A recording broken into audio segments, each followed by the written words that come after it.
Hello students. और कैसे हो आप सभी? आशा करते हैं आप सभी लोग अच्छे होंगे। आप सभी लोगों को नए साल की हार्दिक शुभकामनाएं। और आशा करते हैं कि इस नए साल हम सभी लोग एक नई दिशा में, नए विचार, नए सकारात्मक सोच के साथ आगे बढ़ेंगे। तो बात आती है कि नया साल सेलिब्रेट कैसे करें। क्या मतलब है नए साल को सेलिब्रेट करने का?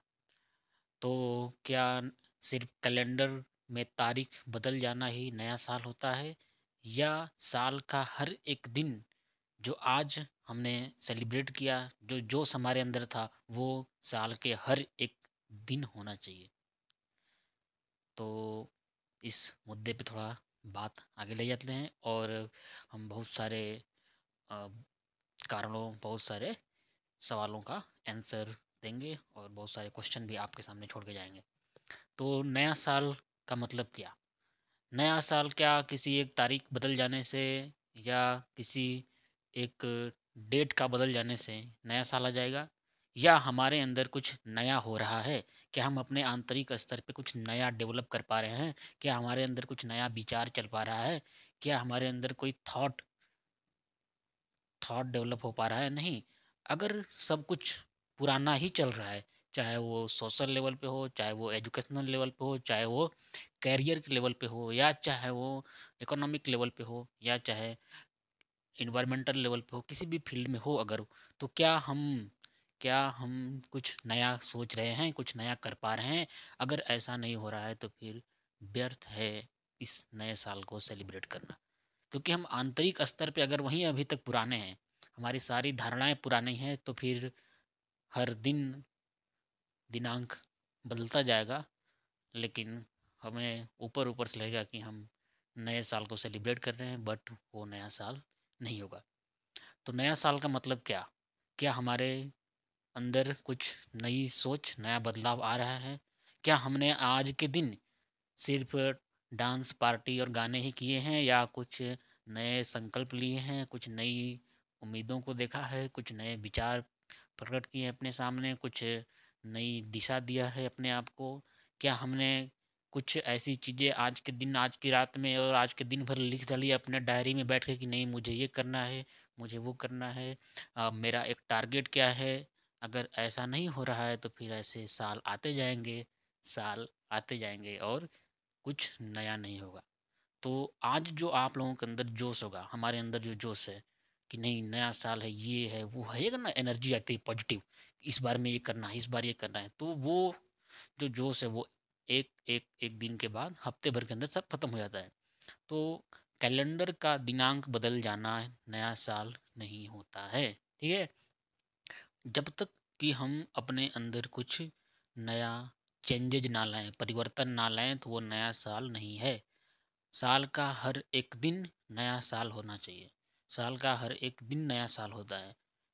अगर आज हम मरे हैं, आज हमने कुछ नहीं सोचा, आज कल क्या होगा, कल क्या करने वाले हैं भी हमारा टारगेट में, हमारे डायरी में नहीं लिखा गया, हमारी थिंकिंग नहीं बढ़ी, आज हमने कुछ नया नहीं सीखा, तो सब व्यर्थ है। कैलेंडर से धोखा मत खाइए। कैलेंडर से धोखा मत खाइए। साल में सिर्फ उतने ही दिन होते हैं जितना कि हम उसका उपयोग करते हैं। तो साल का हर एक दिन नया साल जैसा होना चाहिए, नए जोश के साथ होना चाहिए। तो साल के हर एक दिन हमारे पास नया साल है, और हमें हर एक दिन इसी जोश के साथ सेलिब्रेट करना पड़ेगा, ठीक है? अब बात करते हैं कि नया साल में हम कुछ नया क्या सोच सकते हैं, क्या कर सकते हैं? तो वी आर द ह्यूमन। हम क्या हैं? ह्यूमन, ठीक है? हम क्या है? ह्यूमन है, और हमारे पास क्या है? कॉन्शियसनेस। और उसे हमारे पास जो है वो है टॉप लेवल का कॉन्शियसनेस। कैसा है? टॉप लेवल का कॉन्शियसनेस है, ठीक है? और इसे हम बोल देते हैं क्या? Self consciousness. तो बात आती है यहाँ पे कि हम जो कुछ भी सीख रहे हैं, जो कुछ भी हर एक दिन हमारे डेली एक्टिविटी में चल रही है, जो हम साल भर करने वाले हैं, क्या वो सिर्फ अपने व्यक्तिगत फायदे के लिए करते जा रहे हैं? या सुबह उठे, खाना बनाए, खाए, निकल लिए, ठीक है? या हम कुछ डिफरेंट कर पा रहे हैं और लोगों के बारे में भी सोच रहे हैं। क्या हम इन्वायरमेंट के बारे में सोच रहे हैं? क्या हमारी रोज़ डेली का जो एक्टिविटी है वो इन्वायरमेंट फ्रेंडली है? क्या हम एक मनुष्य के ह्यूमन होने के नाते हमारा जो सेल्फ कॉन्शियसनेस है, क्या हमें जानवरों से अलग कर पा रहा है? नहीं। अगर ऐसा नहीं हो रहा है तो फिर भी व्यर्थ है नया साल का वो सेलिब्रेट करना। आज हमें पता है कि we are facing a very threat condition that is the climate change. हम क्लाइमेट चेंज को हम क्लाइमेट चेंज को बहुत हल्के में ले रहे हैं, या तो हमें इसकी जानकारी नहीं है, या अभी जो जनरेशन हमारे पीछे खड़ी है, आज से हमारे मान लो 15-20 साल जो बड़े लोग हैं, या उन्हें इनका अच्छे से मतलब नहीं समझ में आ रहा है, या हमारी जो जनरेशन है जो हमें लग रहा है कि नहीं नहीं, एक्चुअल हैप्पीनेस तो क्या है? एक्चुअल हैप्पीनेस तो बस यही है कि आप उठे नए साल में, आपने बहुत अच्छी शराब के दुकान पे मैंने देखा बहुत सारे स्टूडेंट की लाइन लगी पड़ी थी, ठीक है? आपने वहाँ से बियर लिया, चिकन पार्टी हो गई, डांस किए, क्लब में गए, घूमे चले आए, ठीक है? और बहुत सारे ऐसे फालतू जगह पे अपनी खुशियाँ तलाश रहे हैं, जहाँ पे कि आप एनवायरनमेंट को जाके नुकसान पहुँचा रहे हो। वहाँ पे गए, आपने सारी बोतलें, प्लास्टिक हर चीज़ जला के, फाड़ के चलाया, और आपको लगा कि हम नया साल सेलिब्रेट कर रहे हैं। आप नया साल में नहीं हैं, आप अभी अपने बहुत ही पुरानी धारणाओं में फँसे हुए हैं। आपने कुछ नया नहीं किया। आपके अंदर अगर नया नहीं हो रहा है तो ये कैलेंडर बदलेगा, लेकिन नया कुछ नहीं होगा। तो हम बात कर रहे हैं क्या? Environment and climate change, it is a very big issue for the human existence. हमारे एग्जिस्टेंस के लिए क्लाइमेट चेंज को रोकना बहुत ही ज़रूरी है।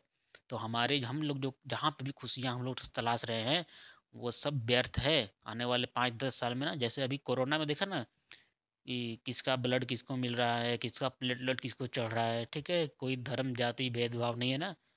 उस तरीके से मिल के इस पे काम करना होगा, ठीक है? और इसका जो मेन रीज़न है, एक तो रीज़न है क्लाइमेट चेंज का, that is the human causes, that is the anthropogenic. Anthropo हम पढ़ते हैं ना एंथ्रोपोलॉजी, इट इज़ द, ठीक है? एंथ्रोप का मतलब होता है ह्यूमन, लॉगस वर्ड यूज हुआ है, लॉगी मतलब होता है study. Study of humans is known as the anthropology. And anthropogenic, genic का मतलब है कारण, एंथ्रोपो मतलब ह्यूमन के कारण, एंथ्रोपोजेनिक एक्टिविटी, ठीक है? हमारी जितनी भी एक्टिविटी होती है, हम डेली जो करते हैं, हमारी एक्टिविटी से जो भी कुछ हो रहा है, उसे हम बोलते हैं क्या? Anthropogenic activity, that is the human के मतलब हमारे मनुष्य के एक्टिविटी से जो कुछ भी हो रहा है उसे हम बोलते हैं क्या? Anthropogenic activity. तो हम क्या नए साल में फिर वही गलतियां करने जा रहे हैं, या हम कुछ अपने में सुधार लाएँगे? क्या हमारा जीवन जो है वो उपभोग करने के लिए बना है? क्या हम दिन पर दिन प्लांट को काटते जाएँगे? या अगर आप प्लांट को नहीं काट रहे हैं, तो आपको ये पता होना चाहिए कि हम जो डेली चीज़ पे जो कुछ भी अपने घर खरीद के ला रहे हैं, जिनका अगर हमें लग रहा है कि बहुत नीड नहीं है, बहुत ज़्यादा ज़रूरत नहीं है, और वो चीज़ें प्लांट के प्रोडक्ट से बनी हुई हैं, ठीक है? पौधों से बनी पड़ी हैं, तो हमें उसे ना, बहुत अगर बहुत ज़रूरी है तो खरीदें। ये कंजूसी नहीं है, ये पैसों का बचाव नहीं है, ये समय की माँग है कि हम अपने कंज़प्शन को कम करें। हम अपने कंज़म्पशन को कम करें। जितना ज़्यादा हम कंज़म्पशन को कम करेंगे, यानी उपभोग को कम करेंगे, ऐसा नहीं कि हमारे पास बहुत कुछ है, पैसे हैं, तो हम जब चाहें तब कुछ भी खरीदना स्टार्ट नहीं कर सकते। ठीक है? ये समय की माँग है।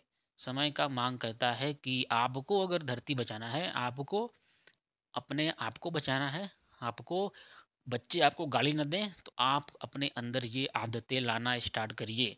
ठीक है? एजुकेशन सिर्फ़ ये सब पढ़ाई-लिखाई जो है वो सिर्फ़ पैसे कमाने के लिए, एक जॉब पाने के लिए नहीं है।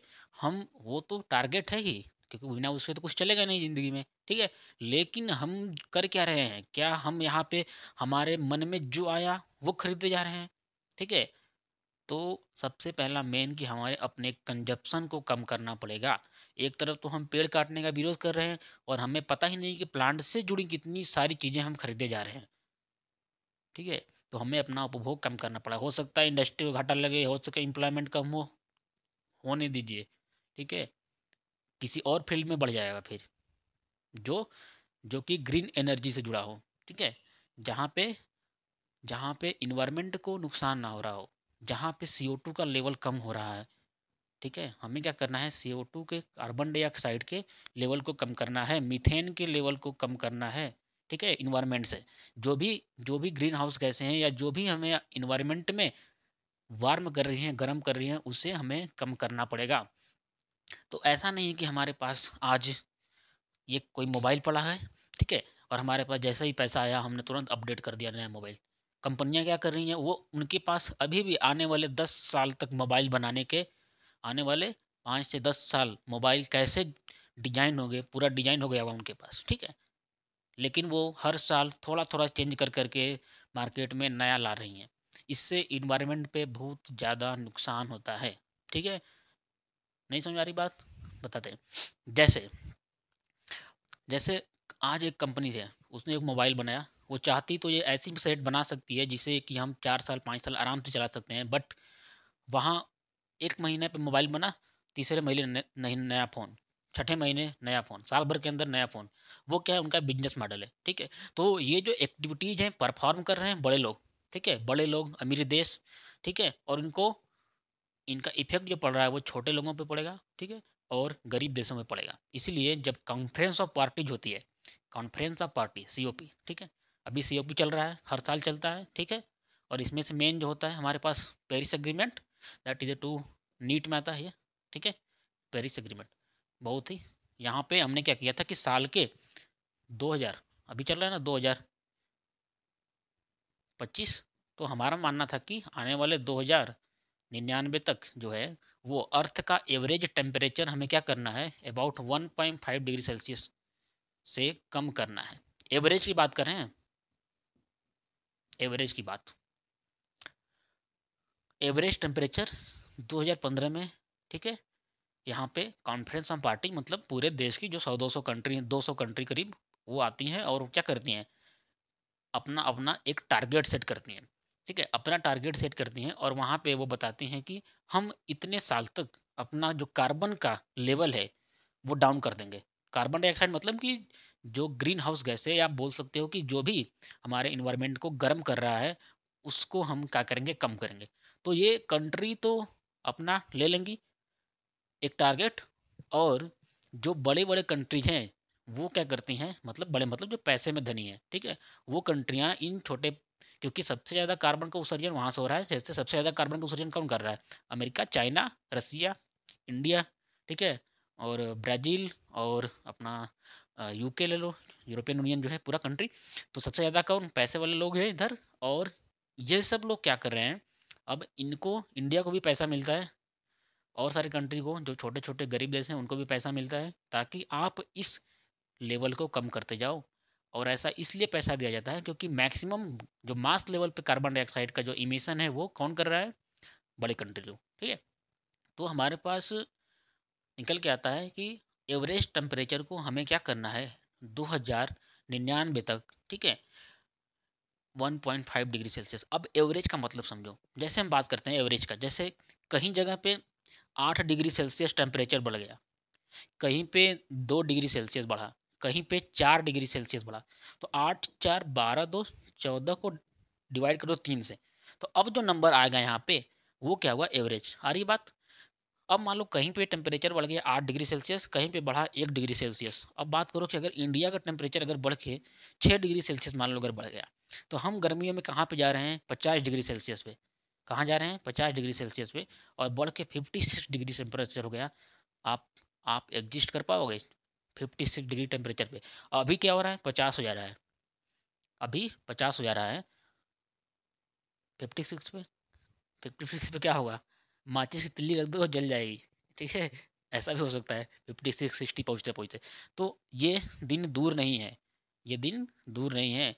तो हम जो आजकल जहाँ पे खुशियाँ ढूँढ रहे हैं, जहाँ पे लड़े रहे हैं फालतू का, ठीक है? अरे आप ज़िंदा तो रहोगे पहले 10, 15, 20 साल बाद, आप ज़िंदा तो रहोगे तब तो कुछ कुछ मिलेगा, ठीक है? कहाँ लड़े जा रहे हो किस चीज़ के लिए, ठीक है? कुछ नहीं है अभी।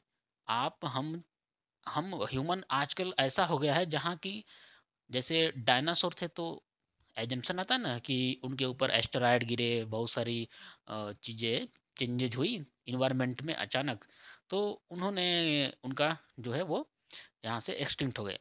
लेकिन हम ऐसे जीव हैं, हम मनुष्य कि और जब डायनासोर का मतलब अंत हो रहा था, तब मैमल्स, ठीक है? मैमल्स मतलब जिसमें हम आते हैं, उनका बनना स्टार्ट हुआ था उस समय। तो जब हम ऐसे जीव हैं जो कि हम अपने आप को तो एक्सटेंड कर ही रहे हैं अपनी एक्टिविटी से, और साथ ही न जाने कितने अलग अलग लिविंग ऑर्गेनिज्म को, सजीवों को हम खुद मारते हैं डेली। डेली उनकी मारते ही नहीं है, बल्कि हम उनकी पूरी की पूरी प्रजाति को ही इस धरती से एक्सटेंड कर दिए हैं, सिर्फ अपनी खुशियाँ और अपने कंजप्शन के लिए, अपने उपभोग बढ़ाने के लिए, क्योंकि हम गलत-गलत जगह पे जाके अपनी खुशियाँ ढूँढ रहे हैं। हर जगह, कहीं भी ऐसा चीज़ नहीं है जिसको हमने ज़मीन से लेके आसमान तक छोड़ा नहीं हुआ। तो बात कर रहे थे ना कि जब मन में आया हमने कुछ भी खरीद लिया। तो मोबाइल की इंडस्ट्री की हम बात कर रहे थे, ठीक है? मोबाइल खरीद लेते हैं, कोई भी इलेक्ट्रॉनिक सामान खरीद लेंगे, कुछ भी जिसका ज़रूरत नहीं है घर में तभी खरीद लिया जाएगा। ऐसा लग रहा है कि नहीं अभी इससे काम चल रहा है चलाने दो, नहीं तुरंत चेंज करते हैं। तो इनका क्या इफ़ेक्ट पड़ता है, क्योंकि कंपनियाँ तो बनाएँगी, पैसे का मामला है तो बनाएँगी ही। अब देखो जो एक्टिविटीज़ आ रही है हमारे पास दुनिया का सबसे बड़ा चिप इम्पोर्ट, चिप जो होता है एक्सपोर्ट कौन करता है? सीएच, जो चिप बनता है। आप कभी रेडियो पुराना देखना या कोई मोबाइल टूट गई हो तो देखना, उसमें एक प्लेट लगी होती है ग्रीन की, उसपे छोटे-छोटे सेमीकंडक्टर लगे होते हैं, ठीक है? वो क्या होता है? चिप होता है। तो ताइवान, ठीक है? ताइवान जो है दुनिया में 50% से मोर देन 50% चिप को प्रोड्यूस करता है। मोर देन 50% चिप, और इस चिप के प्रोडक्शन में इतना इतना बिजली का खपत होता है, इतना लाइट का एनर्जी का खपत होता है, जिस जो लाइट होती है वो टोटली डिपेंड होती है कोल एनर्जी पे। कोयला जलाते हैं हम यहाँ पे, क्या करते हैं? कोयला जलाते हैं। आ रही बात? कोयला जलाते हैं, और 2030 तक ऐसा माना गया है कि सिर्फ ताइवान की चिप इंडस्ट्री इतना इतना लाइट यूज करेगी जितना कि पूरा देश, एक न्यूजीलैंड जैसा देश, ठीक है? एक न्यूजीलैंड जैसा देश एक न्यूजीलैंड जैसा देश करता है, उसका डबल एक न्यूजीलैंड जितना एनर्जी यानी लाइट बनाता है, उसका डबल ताइवान की सिर्फ चीप मैन्युफैक्चर करने वाली कंपनी के पास उतना कंजप्शन होगा लाइट का, और आएगा कहाँ से? कोल एनर्जी से। और ग्रीन एनर्जी का अभी सोर्स स्टार्ट नहीं हुआ है उतना, और फिर हम क्या करेंगे? कार्बन डाइऑक्साइड को इंक्रीज करेंगे। तो हमने देखा अपनी एक्टिविटीज हम क्या क्या कर रहे हैं, और कोयला कहाँ से आएगा? धरती के नीचे से कोयला, ठीक है? तो फॉसिल फ्यूल को हमें, पहला रीजन, हमें फॉसिल फ्यूल जो भी है उसे हम कम करना पड़ेगा। तो ये सब हम क्यों बता रहे हैं? नया साल में ऐसा करना पड़ेगा, क्योंकि यही क्योंकि आप फिर नए साल देख नहीं पाओगे। अगर आप अपने जनरेशन को, अपने खुद को नए साल देखना चाहते हैं, तो हमारे अंदर खासकर इन्वायरमेंट, इकोलॉजी, इकोसिस्टम, बायोडाइवर्सिटी, इनका तो ध्यान रखना ही पड़ेगा, ठीक है? बिना इसके हम ह्यूमन नहीं है, फिर हम जानवर हो जाएँगे, और हमारे में और उनके में कोई अंतर नहीं रह पाएगा।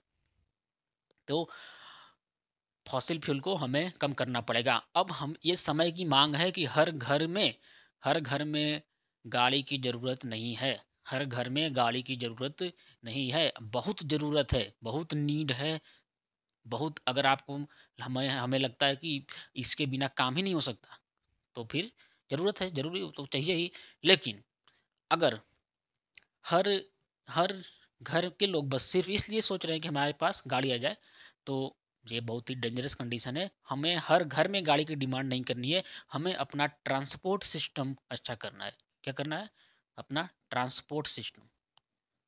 हमारा ट्रांसपोर्ट ऐसा होना चाहिए जहाँ पे कि हम इलेक्ट्रिक व्हीकल इलेक्ट्रिक व्हीकल को चलाएँ, ठीक है? अगर ऑफ़िस जाने वाले रास्ते में हमारे पास एक अच्छा-सा इलेक्ट्रिक व्हीकल चलेगा जिसमें कि बैठने की क्षमता अगर 30 है या 50 है, तो हम क्या करेंगे, इस अलग-अलग 50 गाड़ियों से निकलने वाला जो फॉसिल फ्यूल से कार्बन डाइऑक्साइड का इमिशन है, हम कम कर देंगे। अब तक यहाँ पे मान लो अगर 15 किलोमीटर से मान लो अगर 20 किलोमीटर यहाँ पे जाना है, तो हम 20 किलोमीटर जाना और 20 किलोमीटर आना, 40 किलोमीटर, और 40 किलोमीटर में हम 40 किलोमीटर में हम 50 लोगों के लिए 50 गाड़ियाँ चलाते अगर, 50 तो लोगों को आराम चाहिए होता है ना, तो अगर हमारे पास वैसी इलेक्ट्रिक बसेस चलेंगी, तो इतने लोग खुद नहीं जाएँगे, ठीक है? उनका प्राइस भी कम हो जाएगा, जाने में आसानी हो जाएगी और इतना ज़्यादा हम फॉसिल फ्यूल बर्न नहीं कर पाएँगे, ठीक है? ये तो बहुत छोटी चीज़ें हैं, ठीक है? और बहुत सारी चीज़ें हमको हर दिन कंज़म्पशन करना चाह रहे हैं। हम जो कपड़ा खरीद रहे हैं, हमारे घर में कपड़ा पड़ा हुआ है, पहनने के लिए है, च 4 साल पुराना हो गया, हो जाने दो, पहनो। लेकिन हम हर महीने नया कपड़ा, हर महीने हर चीज़ नया चाहिए, हर दिन नया चाहिए। तो फिर आपको समझना पड़ेगा कि आप किस समय जी रहे हैं। बराक ओबामा की एक लाइन याद आती है कि we are the first generation that can feel the change of the climate change. हाँ, मतलब कि हम लोग पहले जनरेशन है who can feel the change of the climate change. We are the first generation जो कि फ़ील कर सकते हैं change of climate change, and we are the last generation, who can do something for the climate change. हम last generation हैं जो कुछ climate change के लिए कर सकते हैं, और ऐसे पहले जनरेशन है जो कि हम फ़ील कर रहे हैं। तो पहले और महसूस करने वाले भी पहले हैं, और इसके लिए कुछ कर पाने वाले भी पहले ही हैं। तो समझ लो कि आगे जिसके लिए भी हम सोच के कुछ भी कर रहे हैं, वो सब धराशायी है। यहाँ पे आ जाओ, धरती नहीं बचेगी तो फिर सब खत्म है। तो कहाँ पे बात आ रही है अभी? यहाँ पे हमें हर घर में गाड़ियाँ नहीं चाहिए, हमें अच्छी ट्रांसपोर्ट सिस्टम चाहिए, जहाँ पे कि हम अपने इस कंजप्शन को कम कर लें। और सबसे बड़ा जो आजकल जो फॉसिल फ्यूल या जंगल जो काटे जा रहे हैं, वो है कि हम लोग, इंडिया तो बहुत कम समझ सकते हैं, लेकिन मैक्सिमम जो कंट्रीज है वहाँ पे, जैसे ब्राज़ील, ब्राज़ील अमेज़न फ़ॉरेस्ट है। फ़ॉरेस्ट क्यों काटे जा रहे हैं? काटे इसलिए जा रहे हैं क्योंकि वहाँ पर हमें जो भी जंगल काटे जा रहे हैं, वहाँ पे चारा उगाया जा रहा है। चारा उगा के वो गाय के लिए, जानवर जो खाने वाले जानवर हैं, ठीक है? तो पूरी दुनिया में जो मांसाहार है, उसे कम करना पड़ेगा, ठीक है? तो हमें लग रहा है कि प्लांट लगाने से एनवायरनमेंट जो होता है वो सही हो जाएगा। नो, वो अब बात यहाँ से निकल चुकी है कि हम पौधे लगाएँगे तो ये हो जाएगा। नहीं, हम इतना कंज़म्पशन करना स्टार्ट कर दिए हैं कि एक अगर जनसंख्या, एक बच्चा अगर पैदा हो रहा है ना, एक बच्चा अगर पैदा हुआ किसी घर में, एक बच्चा अगर किसी घर में अगर पैदा हो रहा है, तो समझ लो कि वो अपने साथ में कई सारे पेड़ों को ऐसे ही काट दिया। कई हज़ार पेड़ों को काट दिया, कई हज़ार पेड़ों को काट दिया। नहीं बात समझ रही है? आप 20 से 40 हज़ार पेड़ लगा लो, 20 से 40 हज़ार पेड़ लगा लो, और आप एक बच्चा पैदा कर लो, ठीक है? दोनों बराबर हैं। ये बच्चा जितना कंजम्पशन करेगा पूरे ज़िंदगी में, जितना हम लोग कर रहे हैं कंजम्पशन, और कंजम्पशन का रेट अभी बढ़ता ही जाएगा। मतलब उपभोग करने की चीज़ों का जो समावेश, मतलब पूरा उसके पास आएगा पूरी ज़िंदगी में। वो बच्चा अगर 40-50 हज़ार अगर पेड़ भी लगा दे वो, तो भी कम पड़ेगा, ठीक है? तो मेन चीज़ कि ये समय का माँग है कि हमें हमें शाकाहार पे जाना पड़ेगा, और शाकाहार में भी ऐसे प्लांट उगाने पड़ेंगे जो कि कार्बन डाइऑक्साइड के इमिशन को कम करता है, ठीक है? और मतलब कि क्रॉप फील्ड से कार्बन डाइऑक्साइड और मीथेन का जो उत्सर्जन है वो कम हो, और साथ में कार्बन डाइ इन्वायरमेंट से अवशोषित करने वाले प्लांट हो, जैसे C4 प्लांट होते हैं, ठीक है? जैसे धान की खेती की बात करें, धान की खेती जो होता है वो माना जाता है कि इन्वायरमेंट फ्रेंडली नहीं है। धान के खेत से मीथेन गैस निकलती है, जो कि एक ग्रीन हाउस गैस है, ठीक है? और इसका जो एक्टिविटी होता है ग्रीन हाउस, या इसको वार्म करने में, वो कार्बन डाइऑक्साइड से कई गुना ज़्यादा होता है, 70 से 80% ज़्यादा होता है। आ रही बात? तो हमारा अभी जो मेन मुद्दा है वो क्या है कि धरती को गर्म होने से रोकना है। ठीक है, 1.5 डिग्री सेल्सियस लिखा था ना, ये हमारा टारगेट था। तो अभी क्या हम हमारा जो हमारे एक्टिविटी के कारण जो भी प्रॉब्लम हो रही है इन्वायरमेंट में, हमारी एक्टिविटी क्यों हो तो हो गया एंथ्रोपोजेनिक। अब मैंने बोला ना कि अब बात यहाँ से निकल चुकी है, हमने इतना नुकसान कर दिया है इस धरती का कि अब टेम्परेचर बढ़ता ही जाएगा। एक होता है कि हमने स्टार्ट किया, ठीक है, हमारे स्टार्ट करने से कुछ चीज़ें हो रही हैं और हमारे बंद करने से कुछ चीज़ें बंद हो जा रही हैं, लेकिन अभी थोड़ा थोड़ा बहुत समय है कि हम कुछ कर लें तो बंद हो जाएगा, नहीं तो ये चीज़ें ऑटोमेटिक स्तर पे स्टार्ट हो गई हैं।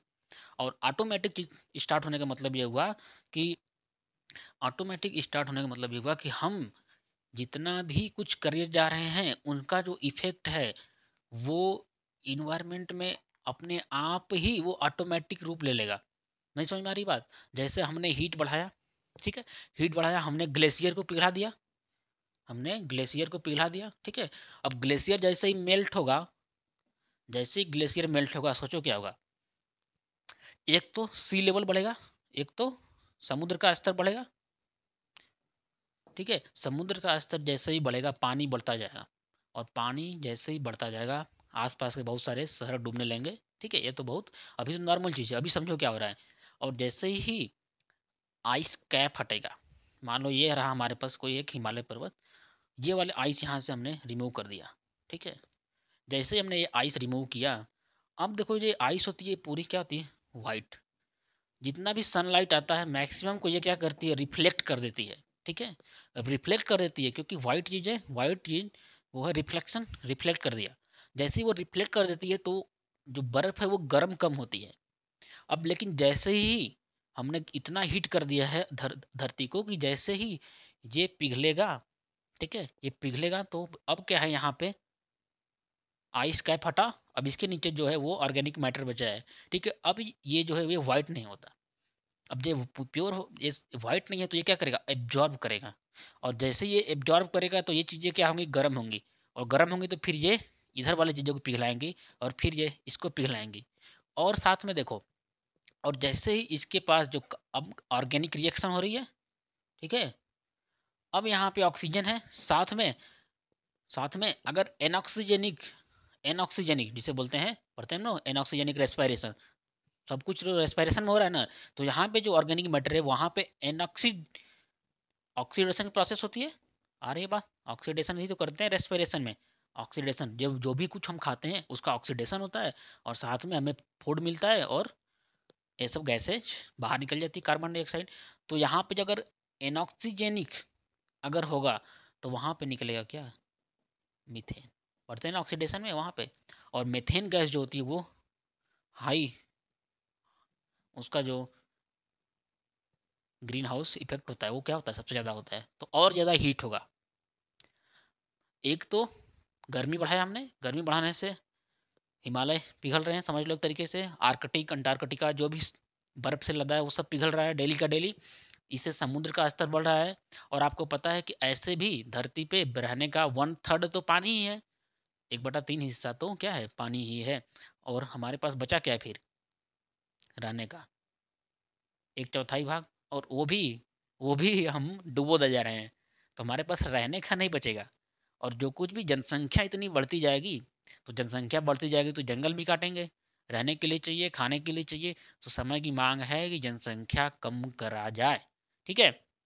और इस तरीके से बढ़ता जाएगा। अब जैसे ही समुद्र में पानी का स्तर बढ़ेगा, सोचो, पानी का स्तर समुद्र में बढ़ता गया, अब अब क्या होगा? वेपर, वेपर बनना स्टार्ट होगा, ठीक है? गर्मी बढ़ी, गर्मी से ये पिघले, पानी बढ़ा और फिर ये पानी क्या होगा? गर्मी बढ़ेगी तो वेपर, भाप बन के, वाष्प बन के ऊपर जाएँगे, ठीक है? अब जब ये ऊपर जाएँगे तो ये पानी के अंदर आपको पता होगा कि CO2 जो मैक्सिमम होती है, मैक्सिमम CO2 होती है वाटर में in the form of the, किसके फॉर्म में होती है? आप कमेंट करना, ठीक है? कार्बन जो डाइऑक्साइड होती है वो घुली हुई अवस्था में होती है, किसमें? पानी के अंदर, ओशियन में। तो साथ में जब ये वाष्प निकलेगा तो साथ में ये और भी कार्बन डाइऑक्साइड लेके इन्वायरमेंट में छोड़ेगा। तो हमारी सारी एक्टिविटी समझ में आ रही है? हम लोग जो भी कुछ कर रहे हैं, जो कुछ भी करते जा रहे हैं वो क्या हो रहा है? उसका इफ़ेक्ट पड़ रहा है एनवायरनमेंट पे। और नए साल में हम कंज़प्शन को कम करेंगे। हर कोई भी चीज़ फ़ालतू नहीं खरीद सकते, पैसे हैं तभी नहीं खरीदेंगे, ठीक है? बहुत ज़रूरी है, लग रहा है इसके बिना काम नहीं होगा, तभी खरीदा जाएगा, ठीक है? और साथ में क्योंकि ये आपकी ज़िम्मेदारी है अब ये आपकी ज़िम्मेदारी है, हम सबकी ज़िम्मेदारी है कि हम कार्बन डाइऑक्साइड को कम करें, फालतू का फॉसिल फ्यूल बर्न ना करें, ठीक है? और साथ में अपना जो कंजम्पशन है, जो एनवायरनमेंट को और साथ में जो बहुत सारे जीव हैं, उनको कम करें और मांस खाना बंद करेंगे, जनसंख्या पे कंट्रोल करेंगे, ठीक है? एक बच्चे हैं, बहुत बढ़िया है, नहीं है तो और बढ़िया है। ठीक है? तो हाँ, कोई नहीं, जनसंख्या कोलैप्स हो जाने दो, हो जाएगा ठीक है, फिर बढ़ जाएगी तो बढ़ जाएगी वो, ठीक है? पर अभी क्या ज़रूरत है कि अभी बताया ना हमने कि आप 30-40 हज़ार पेड़ लगा दो और एक बच्चा पैदा कर दो, बात सेम ही है। क्योंकि वो देखो ना, आप एक बच्चा अगर मान लो अपनी ज़िंदगी में 20 फ़ोन खरीदा, अभी कितने साल के बच्चे होंगे, मान लो 25-30 साल के, या मान लो 35 साल की जिनकी उम्र होगी, वो खुद अपने लाइफ में 15 10 फ़ोन तो बदल ही देंगे होंगे, 10 फ़ोन तो चेंज कर दिए होंगे। घर में उनके इसी एज में बहुत सारे अ, इलेक्ट्रॉनिक्स के टूल्स आ गए होंगे, सोचो। आप का बच्चा या अभी छोटा जो है वो पैदा हुआ, अभी उसके पास कितनी सारी चीज़ें उपभोग करने के लिए, खेलने की कितने सारे कपड़े, बहुत सारी चीज़ें हैं, है कि नहीं? और अभी पूरी लाइफ वो जिएगा, ठीक है? तो कितना कंजम्पशन करेगा आपको समझना पड़ेगा, हमें भी। तो जनसंख्या पे कंट्रोल ज़रूरी है। और बहुत सारे जो लोग विदेशों में या फ़ॉरेन देशों में या इंडिया में बड़े जानवरों को जो मतलब जानवर तो मतलब खाना ऐसे भी नहीं चाहिए, और जो जिनके लिए चारा बनाने के लिए पूरा पूरा का पूरा धरती काटी जा रही है, वो मांसाहार रोकना पड़ेगा, साथ में जनसंख्या कंट्रोल करना पड़ेगा। ये सब नया साल में नए विचार और नए धारणाएँ अगर आपके अंदर नहीं है, तो फिर हम नए साल मनाने लायक नहीं बचेंगे, ठीक है? तो नया साल कैलेंडर में डेट बदल जाने से नया नहीं होगा। और अभी क्या है कि कुछ लोगों का चल रहा है कि हम इस महीने में नया साल मनाएँगे, कुछ लोग कह रहे हैं नहीं हमारा इस महीने में आता है, तो किसी भी महीने में आ जाए, ठीक है? नया साल कोई त्योहार नहीं है, नया साल एक कैलेंडर में एक प्रक्रिया है जिसमें हमें बताना है कि 1 साल खत्म हो गया, ठीक है? तो साल में जिस दिन भी आपकी आँखें खुल जाएँ, जिस दिन भी आपको हमें दिख जाए, नया चीज़ दिमाग में डेवलप हो जाए, नया नया सोच आ जाए, नया विचार आ जाए, बस उसी दिन नया साल सेलिब्रेट कर लेना। वही है नया साल सेलिब्रेट करने का असली मतलब, ठीक है? नहीं तो ऐसे सब कुछ पुराना ही रहेगा, कैलेंडर के डेट से आप अपने आप को नया मत समझें, जब तक कि हमारे अंदर एक नई विचार, नए सकारात्मक सोच और साथ में हमारे मनुष्य के होने का जो कर्तव्य है इस धरती पर, इस एनवायरनमेंट के प्रति, वो अगर नहीं है, नहीं आ रहा है, तो फिर व्यर्थ है ऐसे नए साल को सेलिब्रेट करना, ठीक है? सिर्फ पार्टी करना, गाने सुनना और दारू पीना और बियर पीना, साथ में जितने भी एक्टिविटीज़ इस दिन आपने जोश-जोश में कर लिया है, वो सब व्यर्थ है। फिर ये नया साल मनाने का तरीका नहीं है, ठीक है? नया साल का हमारी तरीका यही है कि हम अपने कॉन्शियसनेस का, अपने चेतना का कितना उपयोग कर पा रहे हैं अपने लिए, और साथ में इस धरती पर जितने भी अन्य प्राणी हैं, अन्य जीव हैं, और ख़ास में इन्वायरमेंट फ्रेंडली है कि नहीं, ठीक है? क्योंकि मेन मुद्दा आज ये है, ठीक है? आज कमा लो, जितना कमाना है कमाओ ना, कमाते जाओ। जैसे कोविड में भी मांग रहे थे ना हम लोग, भैया खून दे दो, भैया प्लेटलेट चढ़ा दो, भैया कुछ भी कर दो, एंटीबॉडी डाल दो, कुछ भी करते जाओ। लेकिन ये समय आ जाएगा जब 10 साल बाद आएगा। अभी देखना इस साल की गर्मी, कितना गर्मी पड़ेगी, ठीक है? आप बर्दाश्त नहीं कर पाएंगे हम लोग। अभी ये साल दिसंबर देखा हमने, दिसंबर लगा ही नहीं कि दिसंबर था ये। अभी जनवरी पड़ रही है, कोई सर्दी मतलब फील ही नहीं हो रहा कि क्या सर्दी है।